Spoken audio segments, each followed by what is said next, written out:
Imagine pouvoir créer une application ou un site web sans avoir à écrire une seule ligne de code. Oui, c'est possible grâce au no-code. Le no-code représente une nouvelle forme d'outil numérique qui permet à des enfants et à des jeunes d'apprendre et de créer des outils numériques sans avoir suivi une formation en développement logiciel. Siafu's Lobby, by any means necessary. Salut à toi, moi c'est Martial de la team Siafou et aujourd'hui je vais t'expliquer tout ce dont tu as besoin pour comprendre le concept du no-code. À la fin de cette vidéo, tu seras en capacité de définir le no-code, de connaître les opportunités qui s'offrent à toi dans l'univers du no-code, mais surtout les pièges à éviter. Donc reste bien jusqu'à la fin parce qu'en plus, je te donnerai quelques petits bonus si tu souhaites vraiment te lancer à temps plein dans le sujet. Qu'est-ce que le no-code? Le no-code est une approche de développement logiciel qui nécessite très peu, voire pas de compétences en développement logiciel. Concrètement, tu pourras créer une application ou un site web en utilisant uniquement des interfaces visuelles dans lesquelles tu glisses et tu déposes différents blocs. Grâce à ces outils, que tu sois étudiant, médecin, lycéen, commerçant, entrepreneur, tu pourras créer des applications ou des sites web qui répondent à des besoins concrets. Avant d'aller plus loin, tu te demandes sûrement à quoi ça me sert de connaître tout ça. C'est pour cela que je vais t'expliquer dès maintenant les opportunités qui s'offrent à toi avec le no-code. On va prendre une niche bien spécifique pour que tu vois que l'impact peut être maximal lorsque le no-code est bien utilisé. On va donc s'intéresser aux opportunités qu'offre le no-code à la jeunesse africaine. Le no-code ouvre de nouvelles perspectives à la jeunesse africaine sur plusieurs points. Au niveau de la formation et de l'inclusion, le no-code est un excellent outil qui permet à des enfants, à des jeunes de se former et de commencer à appréhender la façon dont sont développés les outils digitaux tels que les sites web, les applications, des outils qui permettent d'automatiser des tâches et bien d'autres. Au Sénégal ou en Côte d'Ivoire, des associations et des organisations gouvernementales apprennent aux jeunes et aux enfants comment concevoir des applications ou des sites web sans coder. C'est un excellent moyen visuel permettant à des personnes qui ne sont pas à l'aise avec le numérique de comprendre comment sont créés ces outils et de réveiller également la passion de certains qui seraient de se lancer pleinement dans le secteur. Deuxième opportunité qu'offre le no-code à la jeunesse africaine, c'est l'égalité des chances pour les femmes. En effet, le no-code réduit drastiquement les barrières à l'entrée dans la tech et dans le monde du numérique, ce qui peut permettre à une jeune femme africaine de se lancer juste en ayant son PC et sa connexion Internet. D'ailleurs, l'association 10 000 codeurs affirme que le no-code est une énorme opportunité pour autonomiser la jeunesse africaine. Concrètement, une étudiante en lettres ou en médecine pourrait se lancer en tant que freelance développeuse no-code. Bien évidemment, il faudra se former et acquérir des compétences pointues dans le domaine. Autre opportunité qu'offre le no-code à la jeunesse africaine, c'est la force entrepreneuriale et le prototypage rapide. Oui, si vous êtes entrepreneur, vous savez très bien qu'il est important de pouvoir déployer rapidement son idée et la tester afin de la valider sur son marché. Le no-code permet depuis plusieurs années à des entrepreneurs de créer rapidement leur site web ou voire des applications web afin de valider leurs idées auprès de leurs utilisateurs ou clients. Cette approche est assez intéressante dans le domaine de l'entrepreneuriat parce que plusieurs de vos outils no-code seront gratuits et vous permettront donc de les déployer, de les rendre accessibles auprès de votre public et de voir comment ils réagissent à l'outil que vous avez développé. Autre opportunité qu'offre le no-code à la jeunesse africaine, c'est la possibilité de rajouter une compétence clé dans son bagage. Je m'explique. Si vous maîtrisez les concepts du no-code et que vous savez développer rapidement des outils digitaux, certaines entreprises pourraient être intéressées par cette compétence-là. Donc, en tant que freelance, vous pourriez développer des mini-sites web ou des applications web à des entreprises un peu partout dans le monde. Certaines n'hésitent pas à le faire parce qu'elles ont besoin de valider rapidement leurs idées ou peut-être de lancer rapidement un prototype avant de se concentrer concrètement à un développement qu'ils confieraient à une équipe de développeurs. D'ailleurs, le fait d'acquérir cette compétence peut vous aider en tant que salarié également.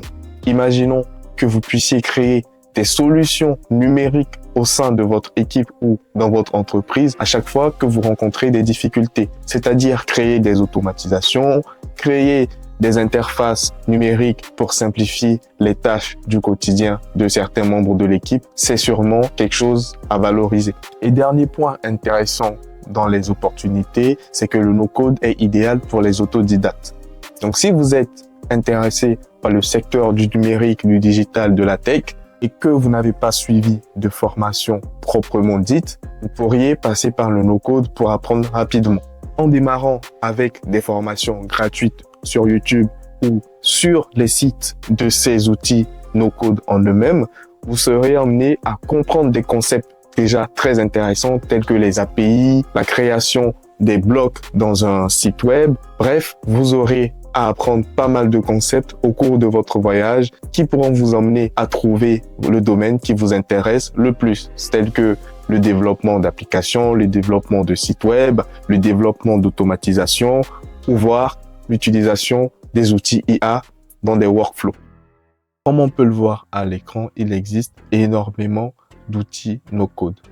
Si on prend la partie de création d'applications mobiles, on voit toute une liste ici qui n'est pas exhaustive. Généralement, les outils dont on entend parler, ça va être Adalo, Glide, Flutterflow. Pour information, Flutterflow n'a rien à voir concrètement avec Flutter, pour ceux qui s'y connaissent. Et donc, ces outils vont vous permettre de créer des applications mobiles.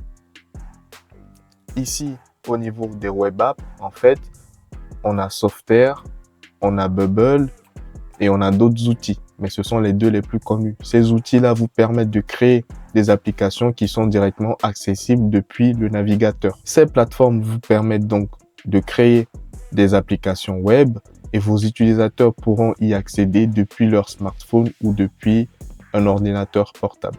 À droite, on a un lot de plateformes qui permettent de créer des sites web. Vous connaissez sans doute la plateforme WordPress. Donc WordPress est en quelque sorte un outil no-code, mais on pourrait dire que c'est un outil low-code dans le sens où vous pourriez laisser un développeur ou un spécialiste inclure lui-même son propre code pour améliorer le site web que vous créez. Vous avez également un outil très apprécié par énormément d'entreprises, c'est Webflow, et il y a également Wix qui permet de créer des sites web. À droite, on retrouve une partie très intéressante que j'expliquerai dans la suite de la vidéo. Ces outils vous permettront de créer des automatisations, donc de faire gagner du temps à des personnes ou à des entreprises dans leurs tâches du quotidien. Je le rappelle donc, toutes ces opportunités peuvent être exploitées grâce à ces outils no-code qui sont généralement gratuits. Tu sais maintenant ce que c'est que le no-code, tu connais les opportunités que le no-code t'offre et tu connais par ailleurs les outils qui te permettent de créer des applications, des sites web, des bases de données ou même des automatisations.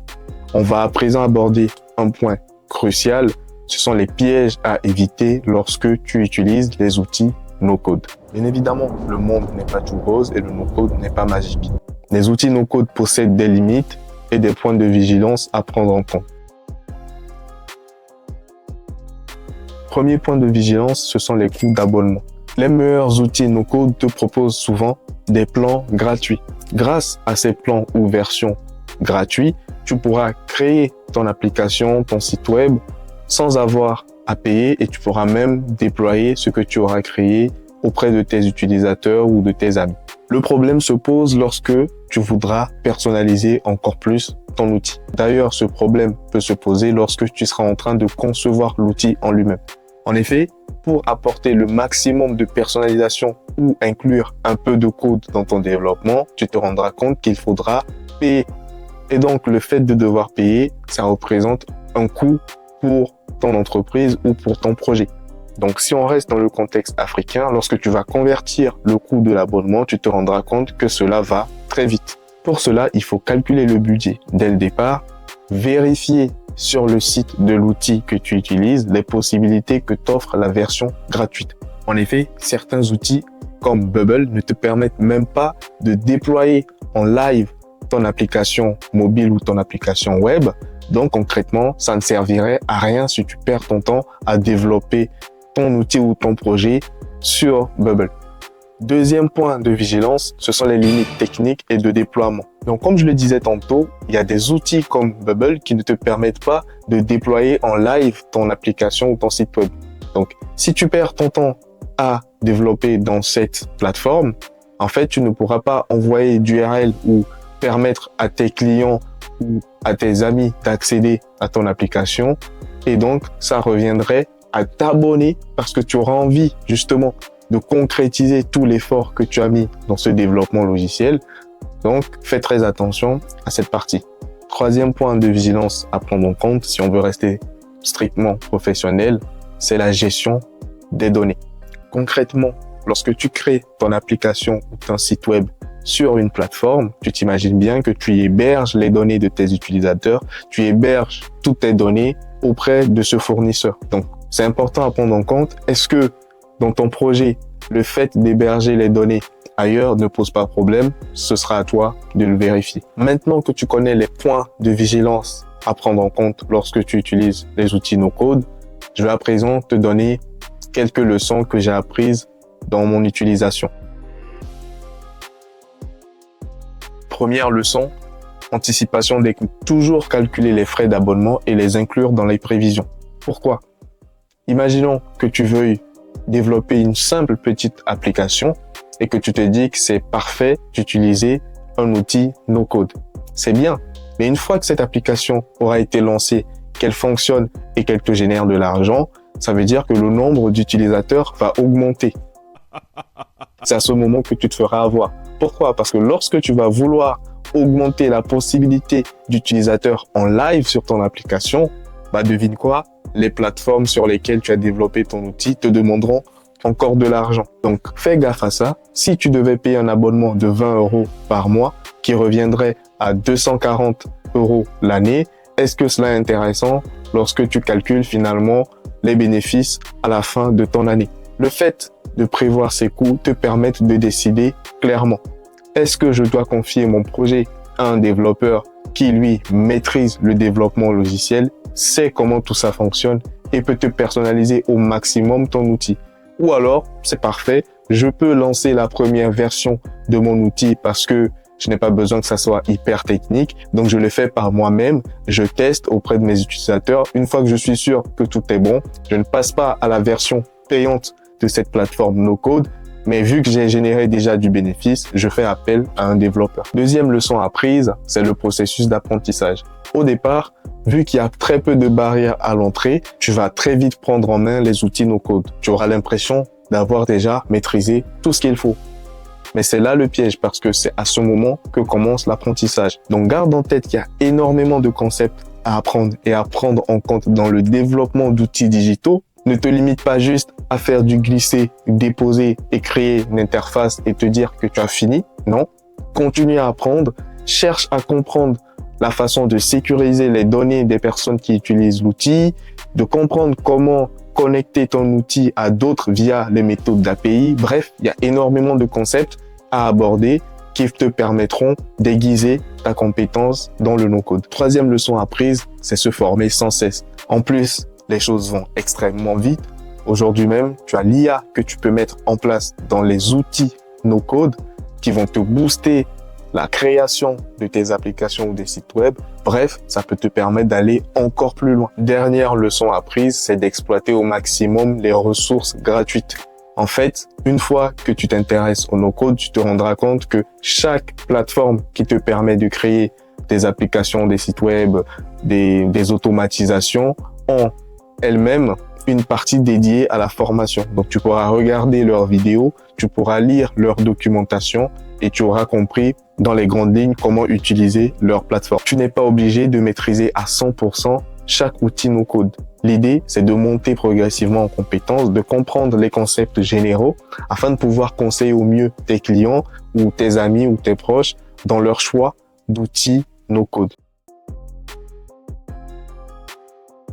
Dans le no-code, il existe une niche intéressante à exploiter si tu souhaites peut-être gagner de l'argent avec. La dimension complémentaire dont je veux te parler, c'est l'automatisation. En fait, l'automatisation, c'est le fait de programmer des enchaînements d'actions afin qu'ils se déclenchent tout seuls. Dans le domaine informatique spécialement, il est important d'automatiser ces tâches et certains le font avec le langage de programmation Python. Nous, dans notre contexte, on ne sait pas le faire parce qu'on ne sait pas développer, mais heureusement, certains outils no-code nous permettent d'automatiser également les tâches du quotidien. Le plus gros secret que j'ai appris de mes nombreuses lectures et formations, c'est que les systèmes sont plus faciles à vendre que les produits physiques. En fait, les systèmes qui permettent de faire gagner du temps à des personnes ou à des entreprises sont très valorisés. Imaginons que tu veuilles vendre un produit physique, tu te doutes bien qu'il faudra l'avoir en masse. Il va falloir stocker ces produits-là, il va falloir les vendre, donc faire de la promotion, de la communication, du marketing autour de ces produits et enfin pouvoir les déplacer. Donc là, on parle de la partie logistique. Donc tout ça, c'est des coûts énormes lorsque tu vends des produits physiques. Lorsque tu vends des produits digitaux, c'est facile. Le produit étant déjà créé, tu as juste à le vendre à différentes personnes, à différents utilisateurs. C'est là où rentre en compte en fait la création de systèmes. Si tu crées un système d'automatisation qui s'applique à différents corps de métier, que ce soit des avocats, des médecins ou des commerçants qui ont souvent le même problème ou la même tâche qu'ils exécutent au quotidien, une fois que toi tu auras créé ton système d'automatisation, tu n'auras plus qu'à le proposer à ces différentes personnes-là. Et crois-moi, dès que tu proposes une solution qui fait gagner du temps à une personne ou à une entreprise, forcément, elle va vouloir l'apprendre. Donc, garde cela en tête. Si tu te lances dans le secteur du digital ou dans le développement d'outils no-code, pense plutôt à l'automatisation. En plus de cela, les outils no-code qui te permettent de créer des systèmes d'automatisation, en fait, sont souvent moins chers. Enfin, lorsque tu mets en place des systèmes d'automatisation, tu pourras inclure l'IA. Donc, en fait, l'IA pourra te permettre de booster ces systèmes. Donc, on les appelle des workflows IA, où tu pourras aller plus loin en créant des agents IA. Peut-être que jusqu'à présent, tu n'arrives pas à concevoir comment le no-code pourrait t'aider. Je vais donc te présenter 2 cas concrets pour que tu comprennes comment le no-code pourrait t'aider si tu es un entrepreneur toi-même ou si, par exemple, tu voulais créer des solutions à des entreprises ou à d'autres entrepreneurs. Premier exemple, c'est le cas d'un coach sportif. Shout out à Benny Adma. Imaginons que Benny Adma souhaite utiliser le no-code dans son activité. Il pourra le faire facilement pour gagner du temps.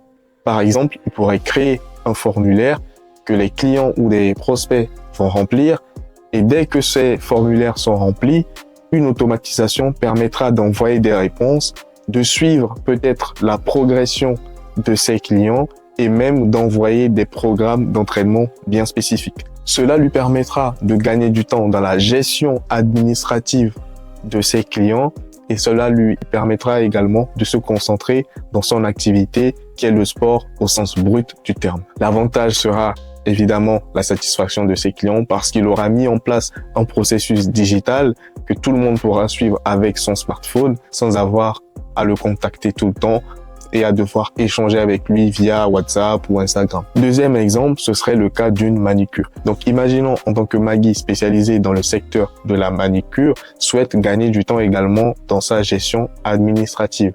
Donc, très souvent, ce qui va se passer, c'est que le client va faire un premier contact, va choisir son créneau pour avoir sa séance de manicure et tout ça, ça peut faire perdre du temps.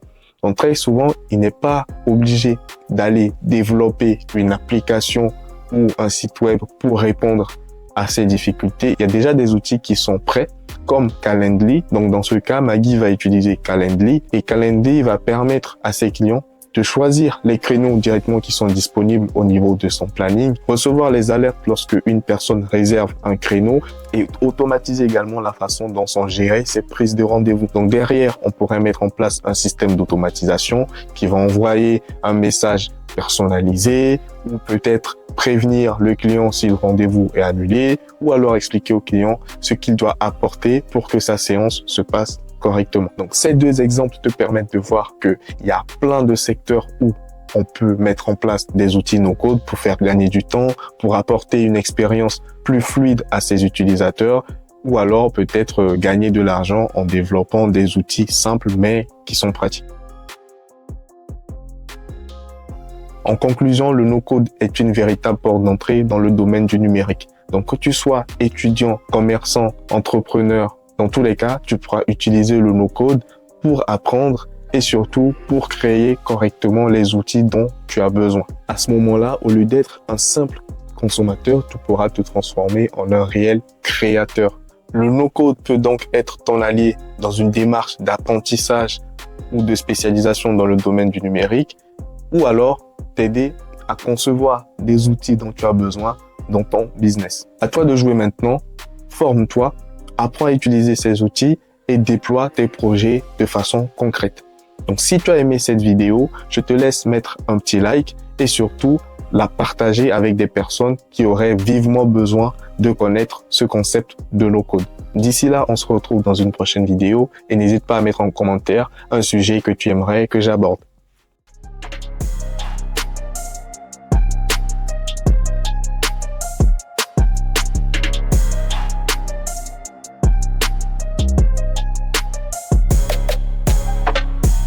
Siafu's Lobby. By any means necessary.